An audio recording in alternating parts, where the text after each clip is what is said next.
गुरु ब्रह्मा गुरु विष्णु गुरुदेव महेश्वरा गुरु साक्षात् परब्रह्मा तस्मै श्री गुरुवे नमः। एकदन्ताय विद्महे वक्रतुण्डाय धीमहि तन्नो दन्ति प्रचोदयात्। வான்முகில் வழாது வைகமடிபடும் சுரக்க மன்னன் கோன்முறை அரசு செய்க குறவிடாது உயிர்கள் வாழ்க நான்மறை அறங்கள் ஓங்க நற்றவம் வேவி மல்க மேன்மைகள் சைவ நீதி விளங்குக உலகமெல்லாம். ஹரஹர நம பார்வதீபதே. அன்பார்ந்த ஸ்ரீ தமிழ் பக்தி சேனல் வாசக அன்பர்களுக்கு என்னுடைய உங்கள் ஜோதிட ரத்னா வாக்கு சித்தர் சிலட்டூர் சிதம்பர குருக்களுடைய பணிவான வணக்கங்களும் ஆசீர்வாதத்தையும் தெரிவித்து கொண்டு, செவ்வாய் தோஷம் உள்ள ஆண் பெண் எந்த ராசி நட்சத்திரத்தில் வாழ வேண்டும் என்று கேட்டிருக்கிறார்கள். நான் முதலே சொல்லிவிட்டேன், செவ்வாய் தோஷம் பொதுவான விதி, செவ்வாய் தோஷம் உள்ளவர்கள் செவ்வாய் தோஷம் உள்ள வரனை சேர்க்க வேண்டும் என்று. என்னை பொறுத்தவரை 90% செவ்வாய் தோஷம் இல்லை என்ற கணிப்புக்கே வந்துவிட்டேன். மூன்றாவதாக, நீங்கள் ஜாதகத்தை பார்க்கின்ற பொழுது தச பொருத்தம் என்று சொல்லக்கூடிய 10 பொருத்தங்கள் இருக்கிறது. தினம், கணம், மாகேந்திரம், யோனி தீர்க்கம், யோனி, ராசி, ராசி அதிபதி, வசியம், ரஜ்ஜு, வேதை என்று 10 பொருத்தங்கள். இந்த 10 பொருத்தத்தில் நமக்கு முக்கிய பொருத்தம் ஒரு 4 பொருத்தம்.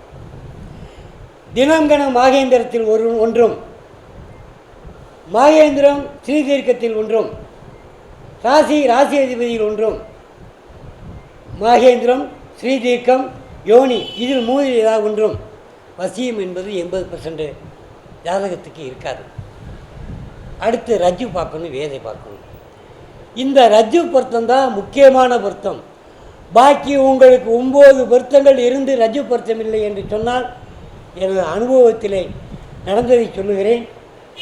கண்டிப்பாக கல்யாணம் ஆகி ஒரு குழந்தையில் அவர்கள் டைவர்ஸுக்கு செல்லுகிறார்கள் என்பது நான் அனுபவபூர்வமாக கண்ட உண்மை. அதற்கு ஒரு சின்ன உதாரணம், எனது நண்பர் ஒருவர் மருத்துவராக இருக்கிறார். நான் அவர் பேரையும் வேலை செய்யும் இடத்தையும் சொல்ல விரும்பவில்லை. அவர் என்னிடத்திலே வந்து ஜாதகம் பார்க்கிறார். தன் சொந்தத்திலே தனது மாமன் மகளை கட்ட வேண்டும் என்று. காரணம், பையன் வீட்லேயும் ஒரே பையன், பொண்ணு வீட்லேயும் ஒரே பொண்ணும், சொத்து வெளியே போகக்கூடாது என்பதற்காக.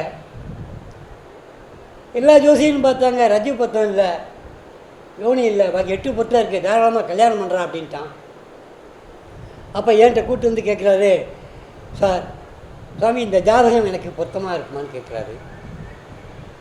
நான் எழுதி கொடுத்து கடைசியாக சொன்னேன், தயவுசெய்து ரஜ்ஜு பொருத்தமில்லை, தாங்கள் திருமணம் செய்ய வேண்டாம், மற்ற பொருத்தங்களாக இருக்குன்னு எழுதினேன். எழுதிட்டு ரஜ்ஜு பொருத்தமில்லை வேண்டாம் என்று எழுதினேன். அவர் திருப்பி கேட்டார், என்ன சுவாமி சொல்கிறீங்க, எல்லாம் 8 பொருத்தம் இருக்குங்கிறார். நீங்கள் பொருத்த கணக்கை எண்ணி தொகையை எண்ணிட்டு போகாதீங்க, பின்னாடி உங்கள் லைஃப் நல்லா இருக்கணும். கல்யாணம் என்பது 1000 காலத்து பயிர், ஆகையினால தான் நான் இதை சொல்லுகிறேன் என்று சொன்னேன். அவர்கள் சொத்து வெளியே போய்விடக்கூடாது என்பதற்காக யாரோ ஜோசியர் சொல்லலாம், 2 பேருக்கும் மனப்பொருத்தம் இருந்தால் பண்ணிடுங்கன்னு. நான் சரின்னு கல்யாணம் பண்ணார். ஒரு குழந்தை பிறந்த 6வது மாதத்தில் டைவர்ஸ். திருப்பி என்னிடம் வந்தார், நான் 2ஆம் திருமணம் செய்யலாமா? அப்போ தாராளமாக சொன்னேன், நீங்கள் பார்க்கின்ற போது ரஜ்ஜு பொருத்தம் மட்டும் எந்த பொருத்தம் இருக்கோ இல்லை, ரஜ்ஜு பொருத்தம் தான் தாராளமாக திருமணம் செய்து கொள்ளுங்கள் என்றேன். இன்றைய தினம் அவர் நன்றாக இருக்கிறார், 2ஆம் திருமணம் செய்து. அந்த பெண்ணும் அமெரிக்கா சென்று இன்றைக்கி 2ஆம் திருமணம் செய்து, அது நல்லா இருக்கு. காரணம், கல்யாண தலையை பார்க்கின்ற பொழுதே கல்யாணத்தினுடைய வாழ்க்கை ருசிக்க வேண்டும் என்று சொன்னால், சுகமாக வேண்டும் என்று சொன்னால், ரஜ்ஜு பொருத்தத்தை மனதில் வைத்து மற்ற எந்த பொருத்தங்கள் இருக்கோ இல்லையோ ரஜ்ஜு பொருத்தத்தை வைத்து திருமணம் செய்யுமாறு கேட்டுக்கொள்கிறேன். இதுவரை எனக்கு வாய்ப்பளித்த ஸ்ரீ தமிழ் ஆன்மீக சேனலுக்கு எனது மனமார்ந்த நன்றியும் ஆசீர்வாதத்தையும் தெரிவித்துக் கொள்கிறேன்.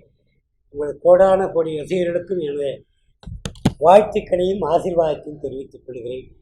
நன்றி, வணக்கம்.